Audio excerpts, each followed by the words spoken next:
بسم اللہ الرحمن الرحیم۔ عزیز طلباء و طالبات، السلام علیکم۔ امید کرتا ہوں کہ آپ سب خیریت سے ہوں گے۔ اس سے پچھلے لیکچر میں ہم نے علم بیان میں استعارہ کے لغوی معنی اور استعارہ کی تعریف کے علاوہ استعارہ کے ارکان کے نام پڑھے تھے۔ آج کے لیکچر میں ہم ارکان استعارہ کو تفصیل سے پڑھیں گے۔ ارکان استعارہ کی کل تعداد 3 ہے۔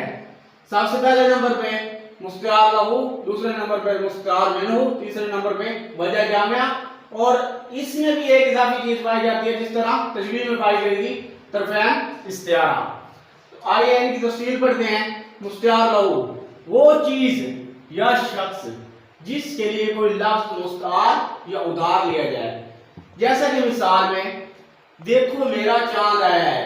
اب اس مثال میں ماں اپنے بیٹے کے لیے لفظ چاند ادھار لے رہی ہے، اور بیٹا کیا ہے؟ مستعار لہو ہے، کیونکہ ماں اپنے بیٹے کے لیے چاند کو ادھار لے رہی ہے۔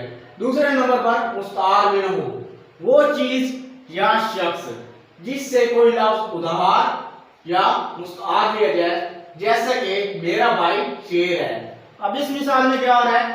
اس مثال میں ایک بھائی اپنے دوسرے بھائی کے لیے شیر کو مستعار لے رہا ہے، لہذا شیر کیا ہے؟ مستعار منہ ہے۔ وہ مستعار کیوں لے رہا ہے شیر کو؟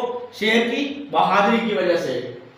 وجہ جامعہ وہ مشترک صفت جو مستعار لہو اور مستعار منہ کے مابین یا میں پائی گئے، جیسا کہ مثال میں چاند استعارہ ہے، بیٹے کے لیے چاند اور بیٹے کی مشترک صفت خوبصورتی وجہ جامعہ ہے۔